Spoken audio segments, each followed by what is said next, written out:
Hello, Alton here. Welcome back. Well, I'm actually welcoming myself back. It's been a while. Yeah, had some things going on in my life, and they're still going on. But I do have some time now to do some recording. I've been very busy making APT2, and I had to make a choice: Let's Play or make APT2. And I picked APT2 because, you know, Let's Playing when your head's full of ideas on a mod, it's not a good thing. So, but I am ready to do some more recording. I'm going to start off again by finishing well, not finishing per se, but adding another video to the Galciv 2 mod tutorial guide thing-ish. Let's just start. Alright, we're going to talk about ship type thingies. That would actually be stuff you add to your ship. It's all in the file, this one, gc2types.xml. That's what is there. That contains all the stuff you put on your ship. Alright, so we're just going to go through the tabs that the default editor will give you. This is a really good editor, nothing wrong with it, all works, and you just have fun with it. So the first tab is Atlas. This is all stuff you add to a fleet. So basically create one ship, sort of a support ship, and every ship that you add to the fleet will, you know, benefit from the effects of the ship module, fleet modules, or Atlas modules. There's a couple of types. We'll go just over these properties for a bit, alright? So let's say we take the advanced, well, let's take advanced fire control. This is the internal name. This is the name that will show up in the editor. The category is always advanced because it's an Atlas module. Description is what shows up in the game, so you know what it does. The tech requirement is the tech you need to research to get it. Thumbnail is the picture that shows up in the ship editor, and the module is what it will look like on the ship. This is stuff you'll see in pretty much all these tabs. I'm just not gonna talk about that other than now. Right, the cost is what the module will cost you when you put it on the ship. Again, the same for pretty much every tab we're going to see. Size is the amount of space it's going to take up on a hull, and that's pretty much basic for everything else except structures, I suppose. What this module will do is it will add 25% attack to all ships in the fleet when you're in your own zone of control. So it's pretty much a defense module. As soon as you leave your own territory, it does nothing. Of course, there's some modules like this defense meditation module, which is very different. It will add 20 defense to the ship it's on, and it will add 20 defense to the whole fleet as well. So everybody's defenses will work better. Of course, that means you need defenses on your ships first, otherwise it does nothing. It will work anywhere, so there's no zone of control limitation here. This also has a size mod, which means that the size of this module is dynamic. Bigger hulls, this module will get bigger. Smaller hulls, it will be relatively smaller. So say on the smallest hull possible, it will be size 4, and on the bigger hull, it will actually get bigger. The size mod is a percentage which is used on the base hull size or the miniaturized hull size. I've done some calculation, but I can't really figure it out, but just keep this in mind. Size mod will make something bigger if you put it on a bigger ship. Larger size mods will make it more big. Miniaturization diminishes it as well, and it'll also make your hulls bigger. Well, it'll make your stuff smaller, but the net effect is that your hulls get bigger. So that's what size mod does. It increases things in size when you put it on bigger stuff. Now, there's a couple of fields here. Let's just talk about it. We just talked about defense. The same can be applied to attack on the ship. You also got defense in zone of control, and attack we've mentioned. Defense also, of course, only works in your own territory. Fleet attack is the same as fleet defense except for attack. And there's fleet attack first round, which is just one module, which is Righteous Might. Allows ship and ships in a fleet. Allows ship and ship in a fleet to get a 25% first round bonus on weapons. So I suppose that's the same as this, except just the first round. It has size 5, it's not affected by size mod, so you can pretty much throw this. It's pretty small then compared to what other things do, but expensive. So anyway, that's pretty much all there's to talk about Atlas modules. You could create a module which does all of this and give this cost 0, and it'll be free. Size mod 0 is the same as not having a size mod, so I suppose Righteous Justice is also simpler. A pretty simple module. Anyway, I seldom use these things anyway, and they are unused by the AI as well, which is probably why I won't use them, but you can... Oh, crap. I'm gonna just quickly restart this, just in case. I don't wanna... Oops. Derplol. Let's see, tools.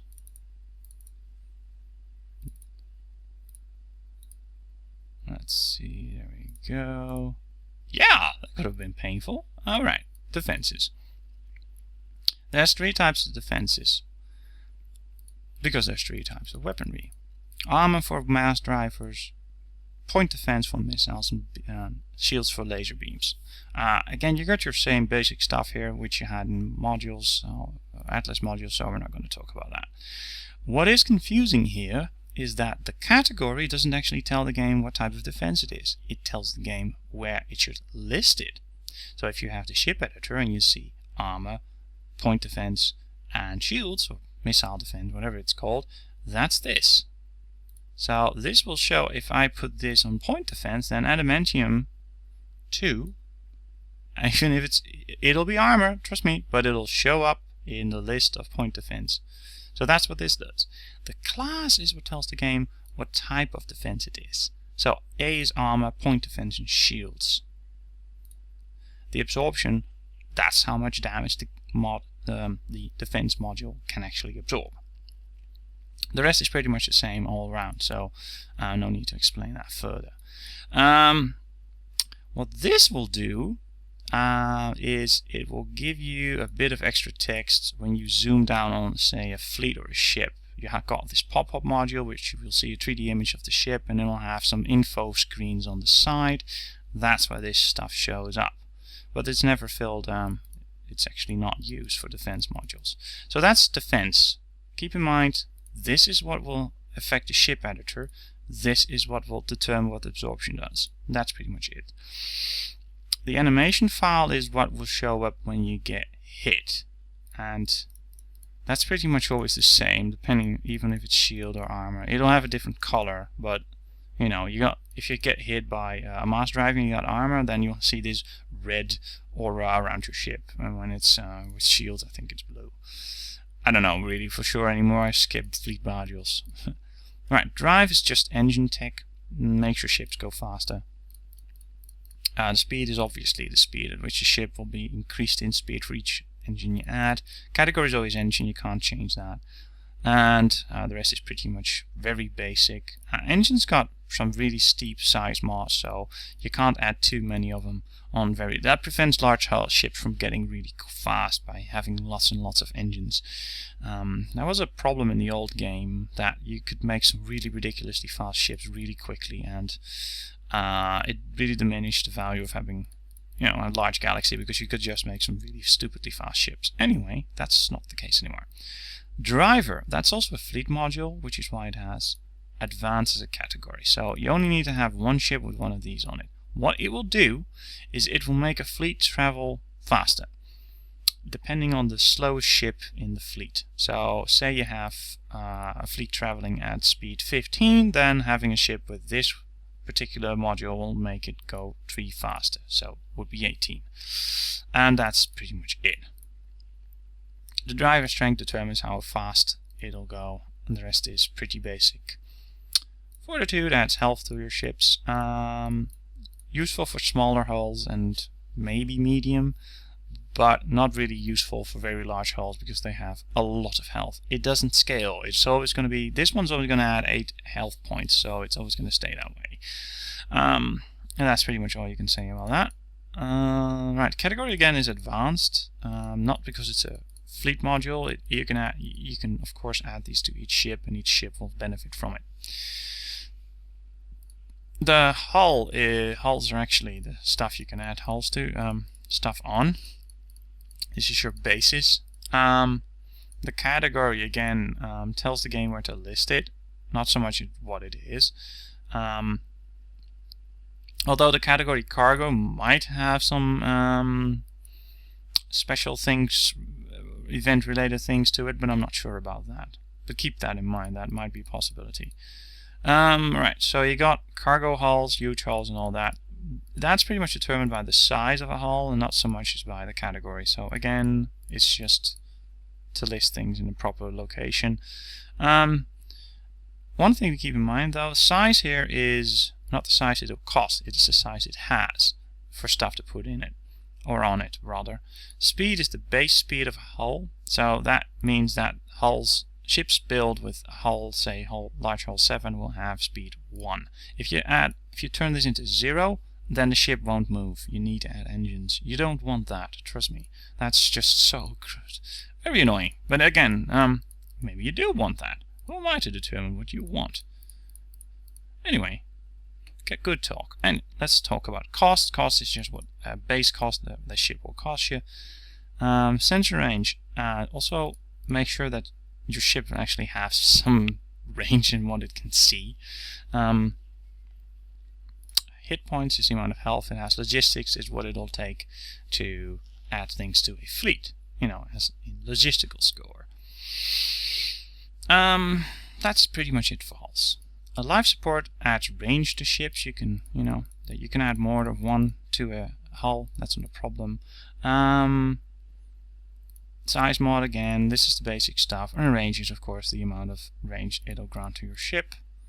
Modules. There's a couple of types of modules. This is troops, means you can add this module, and category is always capacity, by the way, which is what determines this, the fact that it's a module. Different names, lovely in it. This would be the advanced troop module, so you can stuff 1,000 troops on it.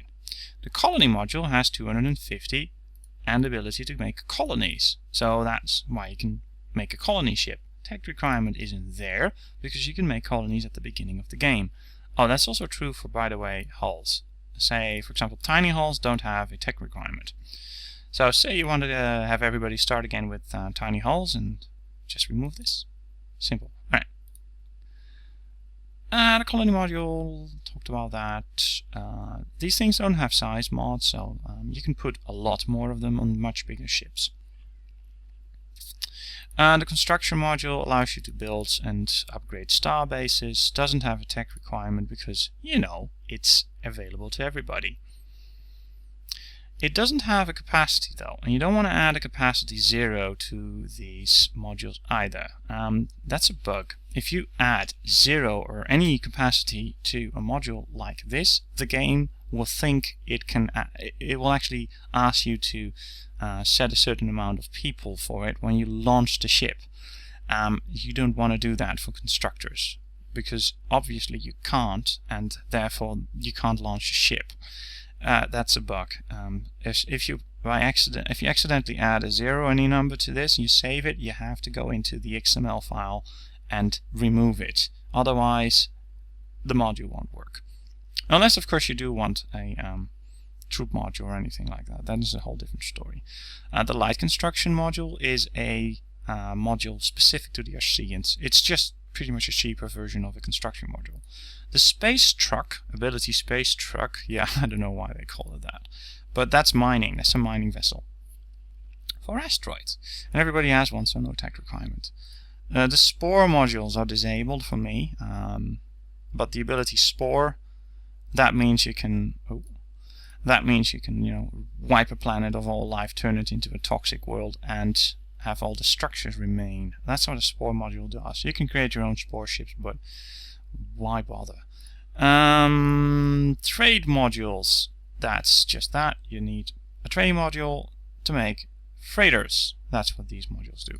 And there you go, your basic troop module. Now the thing about modules is all this stuff is pretty much all you can do with it. The thing you could do is create an even bigger troop module, for example, or an advanced colony module, which requires a certain tech which only one species has, say similar to the light construction module for the Arceans. You could have a species which starts with advanced colonization. They'd have the ability to create very, very big colonies. That's what you could do with this.